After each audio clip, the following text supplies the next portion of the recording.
സിനിമകളിലെ വില്ലന്മാർക്ക് സമ്മാനമാണ് കഥകളിലെ കത്തിവേഷം. നല്ലത് മാത്രം ചെയ്യുന്ന നായകനേക്കാൾ ക്രൂരനായ വില്ലനും ആരാധകർക്കുണ്ട്.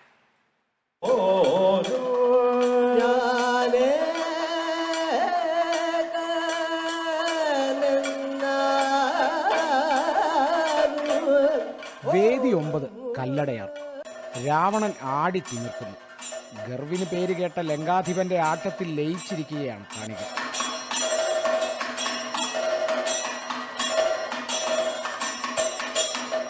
സൽഗുണസമ്പന്നനായ നായകന് മോശമല്ല. എങ്കിലും ആസ്വാദകരുടെ കണക്കെടുത്താൽ വില്ലന്റെ തട്ട് താണു തന്നെ ഇരിക്കും. അഭിനയ സാധ്യത ഏറെയാണെന്നതാണ് വില്ലന്റെ പ്രത്യേകത.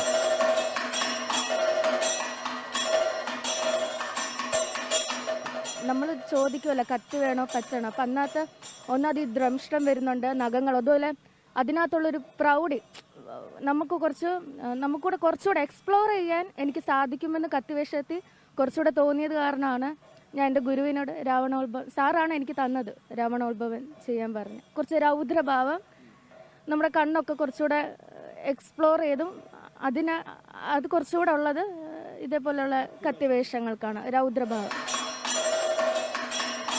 വില്ലന്മാർക്ക് ലഭിക്കുന്ന സ്വീകാര്യത കത്തിവേഷങ്ങളിലേക്ക് വരുമ്പോഴും ഒട്ടും കുറയുന്നില്ല.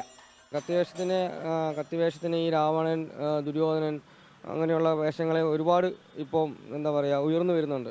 അതിനുവേണ്ടി തന്നെ പ്രോഗ്രാമുകൾ വെക്കുന്നുണ്ട്, കളികൾ വെക്കുന്നുണ്ട്. ആ രാവണൻ കാണാൻ വേണ്ടി, അല്ലെ ദുര്യോധനൻ കാണാൻ വേണ്ടി കഥകൾ വെക്കുന്നുണ്ട്.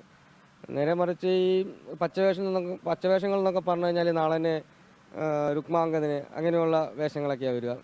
അപ്പം അതിനെക്കാട്ടിലൊക്കെ കുറച്ചും കൂടി ഒരു പവർ ആയിട്ടുള്ളൊരു വേഷമാണ് ഈ കത്തിവേഷം, ഈ വീരരസം. നന്മയുടെ നിറകുടമായ നായകന്റെയും തിന്മയുടെ പ്രതീകമായ വില്ലന്റെയും പകർന്നാട്ടം ആസ്വദിക്കാൻ കല്ലടയാറിലുണ്ടായിരുന്നത് നിറസദസ്. എങ്കിലും കാണികൾ ആർക്കൊപ്പം എന്നുള്ളത് വിലയിരുത്തുക അസാധ്യം.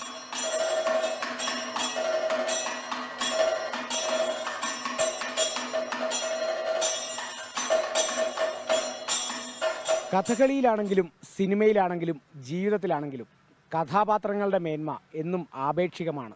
നായകൻ കഥ പറയുന്നിടം വരെയാണ് അയാൾ നായകൻ. വില്ലൻ കഥ പറഞ്ഞു തുടങ്ങും വരെ. ക്യാമറ പേഴ്സൺ ഷാൻ ജയസിനോടൊപ്പം പ്രസാദ് കാളിദാസൻ, കേരള വിഷൻ ന്യൂസ്.